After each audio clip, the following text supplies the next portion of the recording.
अस्सलामुअलैकुम नाजरीन, मैं हूं आपका मेज़बान इरफान गनी भट्ट। नाजरीन, इस वक्त हम मौजूद हैं शुमाली कश्मीर के तहसील हंदवारा के मारूफ मशहूर clinic Asif memorial health care Handwara में, जहां पर हमारे साथ बराह रास्त बातचीत करने के लिए मौजूद हैं डॉक्टर कौसर बख्शी साहब। बख्शी साहब से यही जानना चाहेंगे कि मुल्क भर में जो है कोरोना वायरस की दूसरी लहर चल रही है, वही यूटी की बात करेंगे तो यहाँ पर भी जो है काफ़ी इजाफा देखने को मिल रहा है। पॉजिटिव केस जो है दिन ब दिन बढ़ते जा रहे हैं। अगर अमवात की बात करेंगे तो अमवात में जो है इजाफा देखने को मिल रहा है। बख्शी साहब से यही जानना चाहेंगे कि हमें इस कोविड-19 बीमारी के लिए अगर हम नजात पाएंगे तो हमें इसके लिए क्या ज़रूरी बरतना पड़ेगा, इससे जानना चाहेंगे। जी बख्शी साहब, आपका खैर मकदम है। Thank you very much Irfan साहब। जैसा कि आपने कहा कि फ्रॉम लास्ट फ्यू मंथ्स हम सेकेंड वेव से इस टाइम गुज़र रहे हैं, जो कोविड की सेकेंड वेव है उससे गुज़र रहे हैं। तो यहाँ पर जो ये सेकेंड वेव है ये काफ़ी पावरफुल है। जैसा कि हर कोई जो भी साइंटिस्ट है जो इस पर रिसर्च कर रहे हैं तो उनका कहना है कि जो सेकेंड वेव का जो ये वायरस है, म्यूटेंट वायरस, ये जो पहला वाला जो हमारा कोविड का जो corona virus, novel corona virus का जो वेरिएंट था उससे 3 गुना ज़्यादा पावरफुल है। तो जिसकी वजह से आप हमें ये देखने को मिल रहा है कि इससे क्या है कि डेथ रेट्स भी हमारी बढ़ गई। एक तो पॉजिटिव केसेस में इजाफा हो गया और हमारी डेथ रेट्स भी बढ़ गई।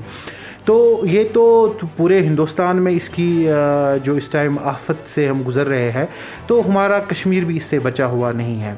अगर हम अपने कश्मीर की बात करेंगे तो फ्रॉम लास्ट फ्यू वीक्स तो हमें हर रोज़ 3000 से ज़्यादा केसेस पॉजिटिव आ रहे हैं।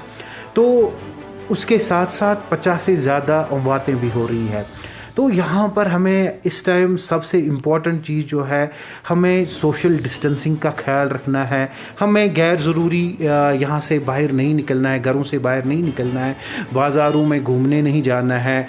नुक्कड़्स पे बैठ के एक दूसरे के साथ हम जैसे बैठते हैं, टाइम स्पेंड करते हैं, टाइम पास करते हैं, तो वहाँ पर उस चीज़ वही एक रीज़न है जिसकी वजह से ये कोविड में जो हम इजाफा देख रहे हैं JNK में रेगुलरली हो रहा है। अगर हम इससे अपने आप को बचाना चाहते हैं तो सबसे पहले इम्पॉर्टेंट चीज़ जो है, हमें सोशल डिस्टेंसिंग का ख्याल रखना है। मास्क का इस्तेमाल करना बहुत ज़्यादा ज़रूरी है। विदाउट मास्क हमें बाहर नहीं जाना चाहिए। विदाउट मास्क हमें इनफैक्ट अगर हम मस्जिदों में नमाज़ पढ़ने के लिए भी जा रहे हैं तो मास्क का इस्तेमाल करें, सोशल डिस्टेंसिंग का इस्तेमाल करें।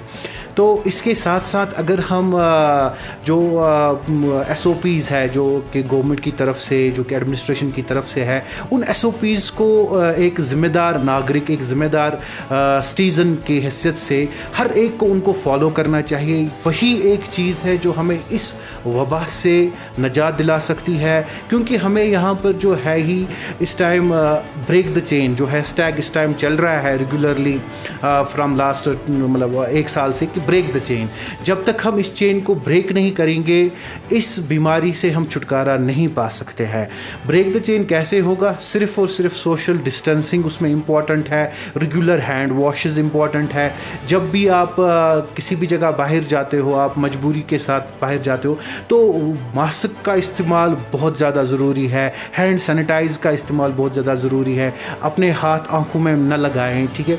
तो उससे पहले आप अपने हाथों को धो लें, ठीक है? तो जहाँ पर आज आप देख रहे हो कि बहुत सारे अब लोग जो है वो एंटी बैक्टीरियल सोप्स यूज़ कर रहे हैं। यहाँ पर मैं कहना चाहूँगा कि एंटी बैक्टीरियल सोप्स का कोई ज़्यादा इसमें ये नहीं है। हम सिंपल जो साबुन है, जो सिंपल सोप होती है, उसका इस्तेमाल कर सकते हैं अपने हैंड्स को वॉश करने के लिए। तो इसमें सिर्फ़ और सिर्फ हम एक ही चीज़ से रोक सकते हैं, हमें यहाँ पर SOPs फॉलो करनी है, सोशल डिस्टेंसिंग का ख्याल रखना है, मास्क लगानी है। उसी चीज़ से ये ब्रेक चेन हो जाएगी। अदरवाइज़ वो दिन दूर नहीं है कि जब हम भी दिल्ली की तरह या बाकी स्टेट्स की तरह इसमें जकड़ ली जाए। जी डॉक्टर साहब, जैसे कि आपको पता है 2 दिन के बाद जो है ईद उल फितर आने वाली हैं, तो आपको पता है कि ईद उल फितर के पेश नज़र जो है बाज़ारों में काफ़ी रश देखने को मिल रहा है। तो आपकी तरफ से क्या मैसेज रहेगी लोगों को? इस हवाले से? हाँ, बिल्कुल सही बात है। हमारे यहाँ जैसा कि आपको पता ही है कि जो हमारी यूटी है, इट्स ये मुस्लिम डोमिनेटिंग स्टेट है, यूटी है, ठीक है। तो इसमें क्या है, यहाँ पर मुस्लिम की पॉपुलेशन ज़्यादा है, तो ईद का ओब्वियसली अब ईद 2 दिन के बाद आ रही है तो रश ज़्यादा रहेगा बाज़ारों में। लेकिन मैं यहाँ पर लोगों से भी गुजारिश करना चाहता हूँ और एडमिनिस्ट्रेशन से भी गुजारिश करना चाहता हूँ कि वो यहाँ पर अगर एडमिनिस्ट्रेशन चाहे तो वो एक स्ट्रिक्ट लॉकडाउन लगा सकती है। अगर वो स्ट्रिक्ट लॉकडाउन लगाएंगे तो लोग बाज़ारों में नहीं जा पाएंगे। अगर बाज़ारों में लोग गए तो उसकी वजह से एक बहुत बड़ी आफत, बहुत बड़ी मुसीबत कश्मीर को ईद के बाद देखने को मिलेगी। क्योंकि यहाँ पर हर एक जो भी शहरी है, जो भी लोग हैं, उनको ये ज़िम्मेदारी लेनी पड़ेगी खुद से ही। एडमिनिस्ट्रेशन भी पूरा नहीं कर सकेगी जब तक हम खुद एक रिस्पॉन्सिबल सिटीजन्स ना बने।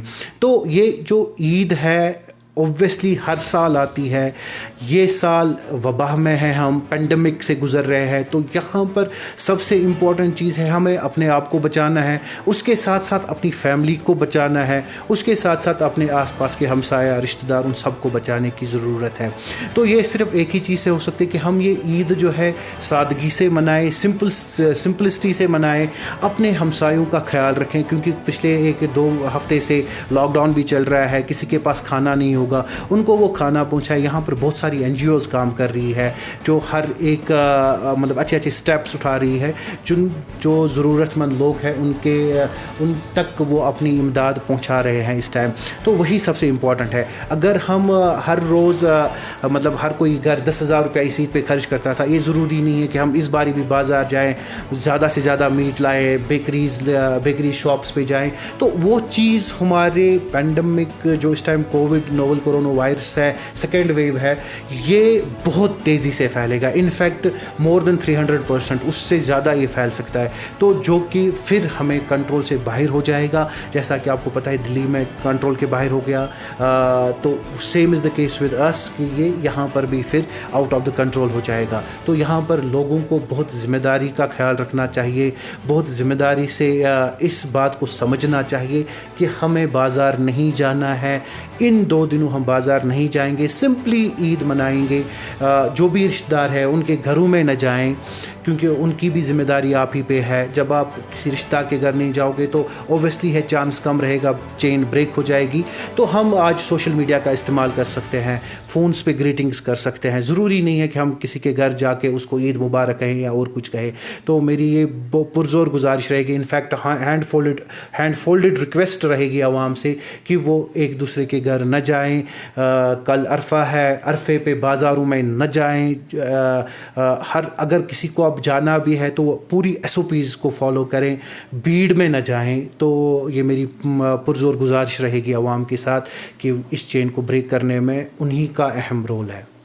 जी नाजरीन, ये हमारे साथ मौजूद थे Asif memorial health care Handwara के मैनेजिंग डायरेक्टर जनाब डॉक्टर कौसर बख्शी साहब। इसका यही कहना है कि लोग गैर ज़रूरी तौर पर जो है बाज़ारों का रुख ना करें, अगर करे तो SOPs का ख़ास ख्याल रखे, मास्क का इस्तेमाल करे, सोशल डिस्टेंस का ख़ास ख्याल रखे, हैंड सैनिटाइज़र्स का इस्तेमाल करे।